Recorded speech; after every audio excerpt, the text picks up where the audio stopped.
कार्यक्रम इस बात का साक्षी है कि हम लोगों ने आदरणीय प्रधानमंत्री जी के अमृत काल के उन लक्ष्यों को प्राप्त करने के लिए जो विजन आदरणीय प्रधानमंत्री जी ने हम सबके सामने प्रस्तुत किया था, उसे प्राप्त करने के लिए इस कार्यक्रम को जीवन के प्रत्येक क्षेत्र में बिना भेदभाव के शासन की योजना का लाभ या शासन में हिस्सेदारी का लाभ बिना भेदभाव के हर नागरिक को प्राप्त हो, हर नौजवान को प्राप्त हो, हर गांव, गरीब, किसान, नौजवान, महिलाएं,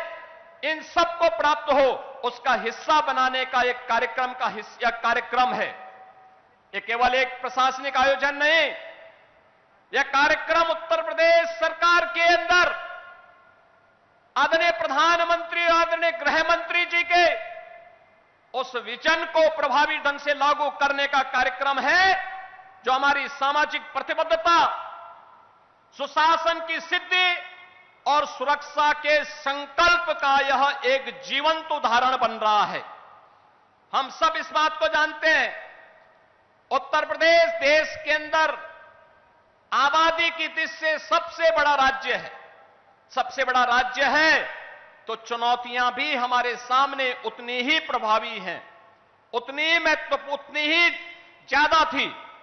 लेकिन पिछले 8 वर्ष में डबल इंजन की सरकार ने बिना रुके, बिना डिगे, बिना झुके उत्तर प्रदेश के इन कार्यक्रमों को उत्तर प्रदेश में दंगा मुक्त, भय मुक्त वातावरण देकर के उत्तर प्रदेश को टूरिज्म के सेक्टर में, निवेश के क्षेत्र में एक बेहतरीन डेस्टिनेशन के रूप में स्थापित करने का जो कार्य किया, उत्तर प्रदेश के परसेप्शन को बदलने का जो कार्य किया, आज जो परिणाम हम सबके सामने है। और इसी के लिए आदरणीय प्रधानमंत्री जी ने कहा था कि स्मार्ट पुलिसिंग आज की आवश्यकता है, और स्मार्ट पुलिसिंग के कुछ सूत्र उन्होंने दिए थे कि strict and sensitive, modern and mobile, alert and accountable, reliable and responsive, techno savvy and trained police बल आज की आवश्यकता है। और उसी को ध्यान में रख करके हम लोगों ने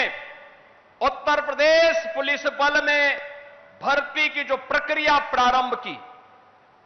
हमें बताते हुए प्रसन्नता है 2017 के पहले की जो स्थितियां थी, भाई भतीजावाद था, भेदभाव होता था, परीक्षा की शुचिता पर प्रश्न खड़े होते थे, पैसा दे बगैर किसी का सिलेक्शन ईमानदारी के साथ नहीं हो सकता था। लेकिन आज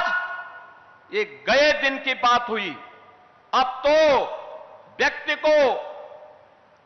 संविधान के द्वारा प्रदत्त आरक्षण की सुविधा का लाभ देते हुए मेरिट को ध्यान में रख करके इस प्रक्रिया को पूरी पारदर्शी तरीके से संपन्न करने का कार्य आज प्रदेश के अंदर हो रहा है। और आज उसी का परिणाम है कि हम लोगों ने अकेले उत्तर प्रदेश पुलिस बल में पिछले 8 वर्ष में 2,16,000 पुलिस कार्मिकों की भर्ती की। केवल ये भर्ती ही नहीं की, बल्कि उसको मॉडर्न पुलिस बनाने की दिशा में भी कार्य प्रारंभ किए, रिफॉर्म हुए।